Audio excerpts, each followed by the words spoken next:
إن الحمد لله نحمده ونستعينه ونستغفره ونؤمن به ونتوكل عليه ونعوذ بالله من شرور أنفسنا ومن سيئات أعمالنا من يهده الله فلا مضل له ومن يضلله فلا هادي له وأشهد أن لا إله إلا الله وحده لا شريك له وأشهد أن محمدًا عبده ورسوله صلى الله عليه وعلى آله وأصحابه وبارك وسلم.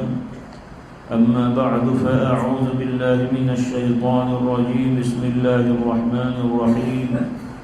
يوم لا ينفع مال ولا بنون إلا من أتى الله بقلب سليم. সকলে আসুন আমরা সাইয়্যিদুল ইস্তিগফার সহ 7 বার ইস্তিগফার, 3 বার সূরাতুল ফাতিহা, 10 বার সূরাতুল ইখলাস, আয়াতুল কুরসি, সূরাতুল হাশরের শেষের আয়াত সমূহ 10 বার দুরূদ শরীফ আমরা সকলে পড়ে নিই। সকলে একবার আমার সাথে পড়ুন, আল্লাহুম্মা আনতা রাব্বি লা ইলাহা ইল্লা আনতা خلقتني وأنا عبدك وأنا على عهدك ووعدك ما استطعت أعوذ بك من شر ما صنعت أبوء لك بنعمتك علي وأبوء بذنبي فاغفر لي فإنه لا يغفر الذنوب إلا أنت. আরো 6 বার আমরা ইস্তিগফার পড়ে নিই। আস্তাগফিরুল্লাহাল আযীম আল্লাযী লা ইলাহা ইল্লা হুয়াল হাইয়ুল কাইয়্যুম ওয়া আতুবু ইলাইহি। আস্তাগফিরুল্লাহাল আযীম আল্লাযী লা ইলাহা ইল্লা হুয়াল হাইয়ুল কাইয়্যুম ওয়া আতুবু ইলাইহি। আস্তাগফিরুল্লাহ রাব্বী মিন কুল্লি যামবি ওয়া আতুবু ইলাইহি লা হাওলা ওয়া লা কুওয়াতা ইল্লা বিল্লাহিল আলিয়্যিল আযীম। أستغفر الله ربي من كل ذنب وأتوب إليه لا حول ولا قوة إلا بالله العلي العظيم. رب اغفر لي وتب علي إنك أنت التواب الغفور. رب اغفر لي وتب علي إنك أنت التواب الغفور. أعوذ بالله من الشيطان الرجيم. بسم الله الرحمن الرحيم. الحمد لله رب العالمين الرحمن الرحيم.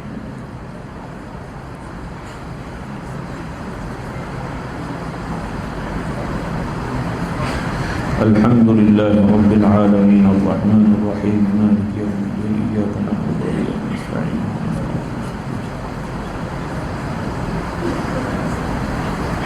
بسم الله الرحمن الرحيم. الحمد لله رب العالمين الرحمن الرحيم مالك يوم الدين إياك نعبد وإياك نستعين.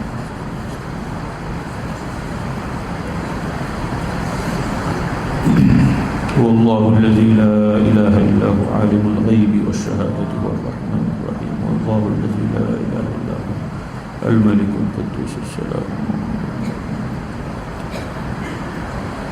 هو الله الخالق البارئ المصور له الأسماء الحسنى يسبح له ما في السماوات. الله لا إله إلا هو الحي القيوم لا تأخذه سنة ولا نوم له ما في السماوات يعلم ما بين أيديهم وما خلفهم ولا يحيطون بشيء من علمه إلا بما شاء وسع كرسيه السماوات والأرض ولا يؤوده. اللهم صل على سيدنا ومولانا محمد النبي الأمي وآله وأصحابه وبارك وسلم. اللهم صل على سيدنا ومولانا محمد النبي الأمي وآله وأصحابه وبارك وسلم. اللهم صل على سيدنا ومولانا محمد النبي الأمي وآله وصحبه. اللهم صل على سيدنا ومولانا محمد سيد المرسلين وعلى آله وأصحابه وبارك وسلم. اللهم صل على سيدنا ومولانا محمد سيد المرسلين وعلى آله وأصحابه وبارك وسلم. اللهم صل على سيدنا ومولانا محمد سيد المرسلين وعلى آله وأصحابه وبارك وسلم. اللهم صل على سيدنا ومولانا محمد معادن الجود والكرم وآله وأصحابه وبارك وسلم. اللهم صل على سيدنا مولانا معادن الجود والكرم وآله وأصحابه وبارك وسلم. اللهم صل على سيدنا مولانا محمد معادن الجود والكرم وآله وأصحابه وسلم. اللهم صل على محمد وعلى آل محمد كما صليت على إبراهيم وعلى آل إبراهيم إنك حميد مجيد. اللهم بارك على محمد وعلى آل محمد كما باركت على إبراهيم وعلى آل إبراهيم إنك حميد مجيد. সকলে আমরা সবর সানির খেয়ালে দোয়া শরীক করি। اللهم أنت السلام ومنك السلام تباركت يا ذا الجلال والإكرام. اللهم إنا نسألك بأنك أنت الله الأحد الفرد الصمد الذي لم يلد ولم يولد ولم يكن له كفوا أحد. اللهم إنا نتوسل بأسمائك الحسنى وصفاتك العليا بأنك أنت الله العزيز الكريم الحكيم العدل الجبار القهار المنتقم القدير العليم البصير اللطيف الودود الستار الغفار الوهاب إنك على كل شيء قدير. اللهم إنا نسألك بحبك وحب نبيك وحب الصالحين أن تغفر لنا وترحمنا وتقضي حوائجنا يا رب العالمين. اللهم يا مقلب القلوب ثبت قلوبنا على دينك. اللهم آت نفوسنا تقواها وزكها أنت خير من زكاها. اے رب العالمین مسافر حالت আপনার বান্দার আপনার দরবারে হাত তুলেছে, আপনার ঘরে বসে আল্লাহ আপনার মহব্বতে, আপনার নবীর মহব্বতে, আপনার প্রিয় বান্দা যাদেরকে আমরা সুধারণা পোষণ করি তাদের মহব্বত ভক্তি ভালোবাসায় ফুরফুরা দরবারের মারকাজে আল্লাহ তারা বসেছেন, এসেছেন। আল্লাহ ব্যক্তিগত ভুল ত্রুটি যাই থাকুক তাদের সকলকে আল্লাহ আপনার বান্দা হিসেবে কবুল মঞ্জুর করে নেন।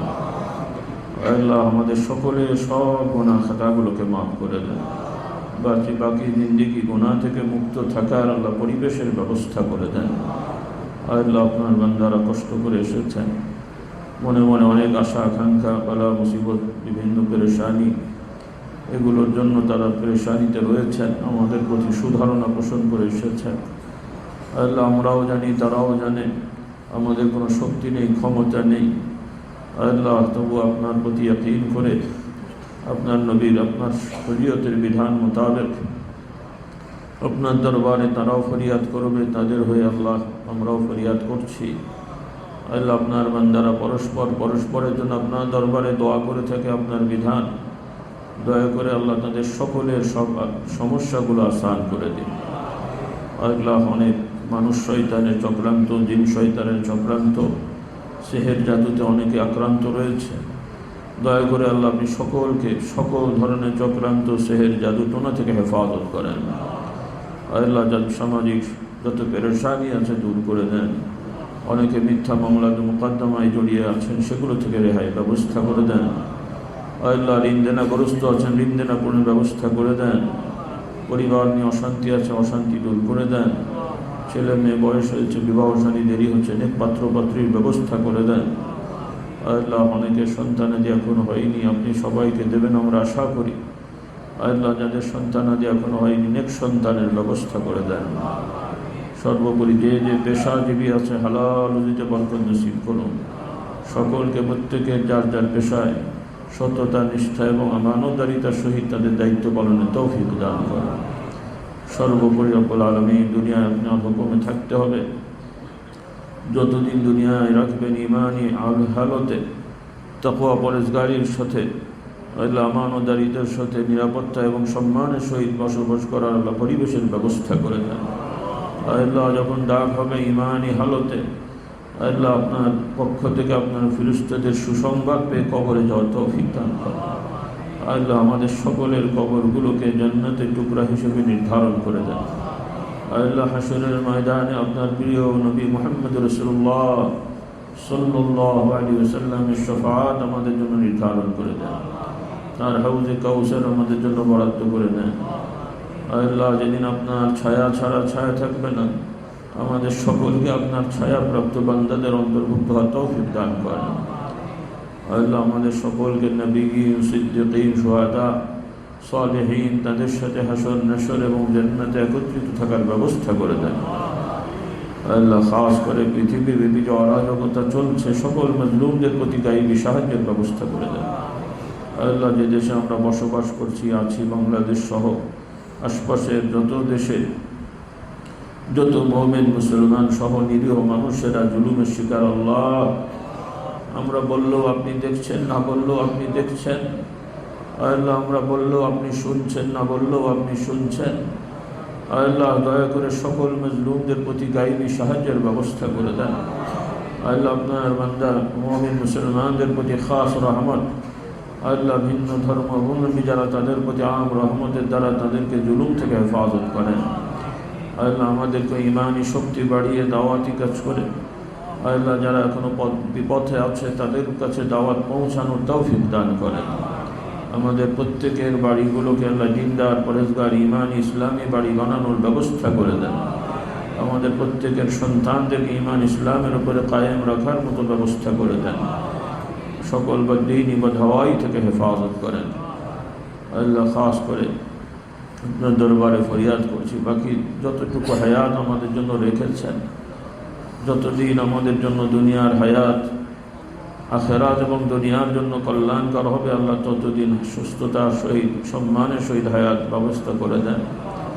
আল্লাহ আমাদের দ্বারা ভবিষ্যতে যদি কোরআন সুন্নাহ ইসলাম বিরোধী কাজে জড়িয়ে পড়ার সম্ভাবনা থাকে, আল্লাহ দয়া করে ইমানি হালতে কবরে যাওয়ার ব্যবস্থা করে দেন। আল্লাহ দেখতে দেখতে আমাদের মুরব্বিয়ান ইকরাম অনেকেই কবরবাসী হয়ে গেছেন, আপনার হুকুমে তারা দুনিয়া থেকে বিদায় নিয়েছেন।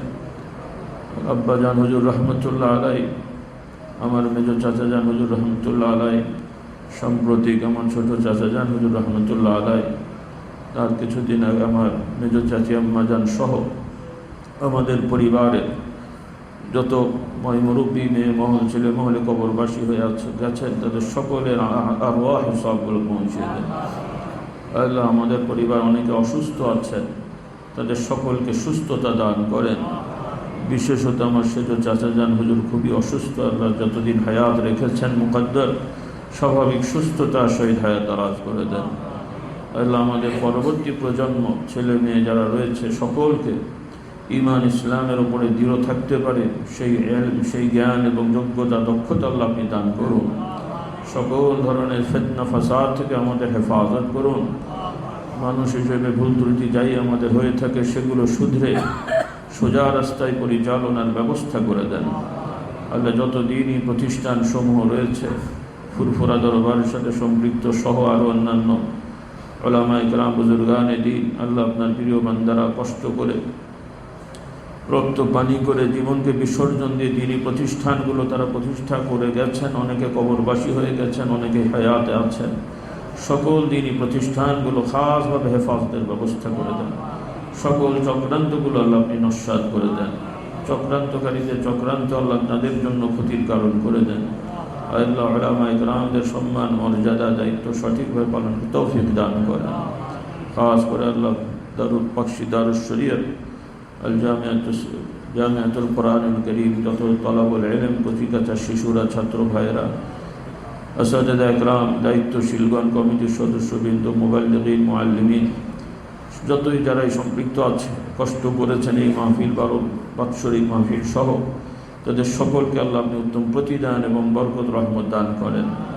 খাস করে যত ভাই বোনেরা দোয়া চেয়েছেন সকলের নেক আশা আকাঙ্ক্ষা সকল কিছু কবুল ও মঞ্জুর করে নেন। আল্লাহুম্মা ইন্নাকা আফুউন কারীমুন তুহিব্বুল আফওয়া ফা'ফু আনহু। সকলে যার যার ব্যক্তিগত বিষয় নিয়ত করে দোয়ায় শরীক হন।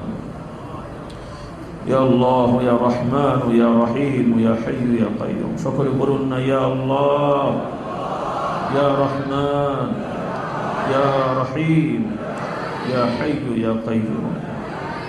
আল্লাহ আপনার গুণময় নামের ওসিলা দিয়ে বলছে আল্লাহ আমাদের দোয়াকে কবুল করেন। আল্লাহ আপনার নবী পাকের প্রতি দরুদ ও সালাম পড়েছে ওসিলায়, আল্লাহ আপনার গুণময় তাসবিহ তাহলিল ওসিলায় আল্লাহ আমাদের সকলের দোয়াকে কবুল ও মঞ্জুর করে নেন। اللهم صل على محمد عبدك ورسولك وصل على المؤمنين والمؤمنات والمسلمين والمسلمات الأحياء منهم والأموات إنك سميع قريب مجيب الدعوات. سبحان ربك رب العزة عما يصفون وسلام على المرسلين والحمد لله رب العالمين.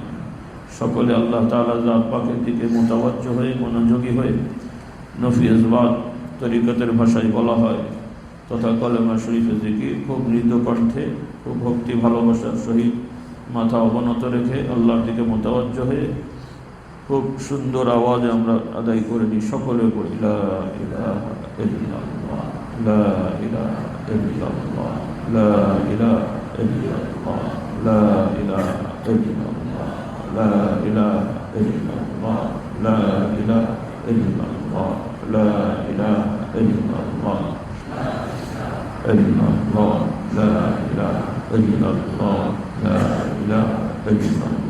লা ইলাহা ইল্লাল্লাহ, লা ইলাহা ইল্লাল্লাহ, লা ইলাহা ইল্লাল্লাহ, লা ইলাহা ইল্লাল্লাহ, লা ইলাহা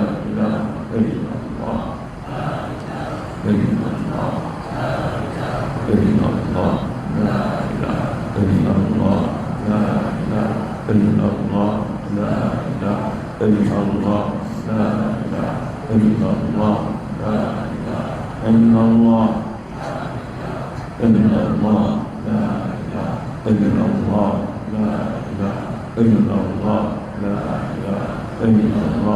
ইলাহা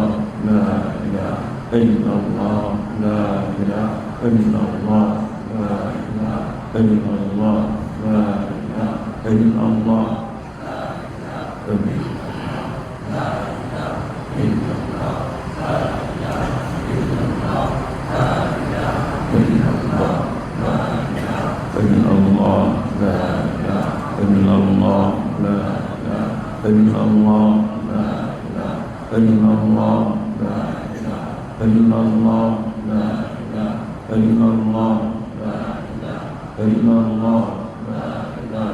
লা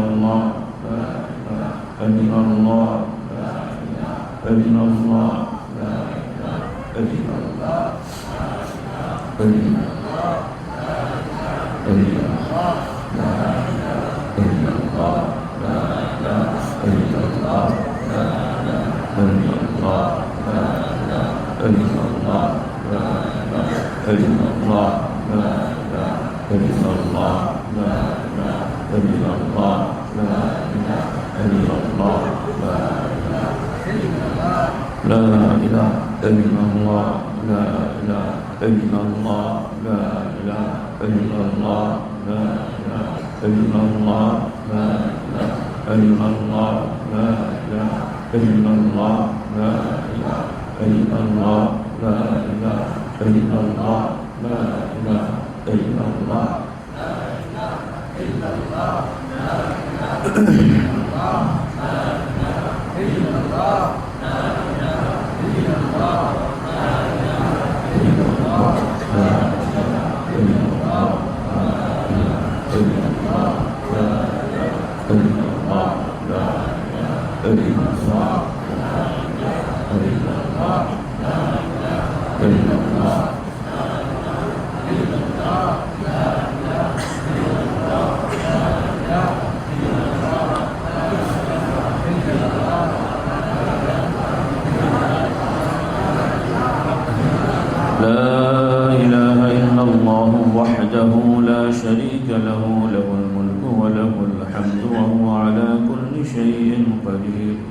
أشهد أن لا إله إلا الله وحده لا شريك له وأشهد أن محمدا عبده ورسوله صلى الله عليه وسلم. لا إله إلا الله محمد رسول الله صلى الله عليه وسلم. সকলে বলুন সুবহানাল্লাহ সুবহানাল্লাহ সুবহানাল্লাহ সুবহানাল্লাহ সুবহানাল্লাহ সুবহানাল্লাহ।